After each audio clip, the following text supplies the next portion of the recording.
এখন আপনাদের সম্মুখে যে বিষয়টা নিয়ে কথা বলতে চাই সেটা হচ্ছে ইসলাম একটা পরিপূর্ণ জীবন ব্যবস্থা। তারই মধ্যে অন্যতম একটা বিষয় হচ্ছে যে আজকে পৃথিবীতে দুর্নীতি যে সয়লাভ, এই দুর্নীতি প্রতিরোধে ইসলামের ভূমিকাটা কি? দুর্নীতি প্রতিরোধে ইসলামের একটাই ভূমিকা, সেটা হচ্ছে আল্লাহ পাক রব্বুল আলামিনের ভয়।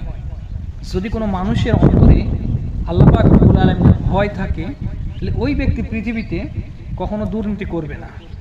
আল্লাহ পাক রব্বুল আলামিন এই প্রসঙ্গে বলেন, ওয়া আম্মা মান খাফা মাকামা রাব্বিহি ওয়া নাহান নাফসা আনিল হাওয়া, যে ব্যক্তি তার স্বীয় প্রবৃত্তিকে আল্লাহ পাক রব্বুল আলামিনের সন্তুষ্টির জন্য যাবতীয় খারাপ কাজ থেকে বিরত রাখবে, আল্লাহ পাক রব্বুল আলামিন তাকে জান্নাতে প্রবেশ করাবেন। সুবহানাল্লাহ।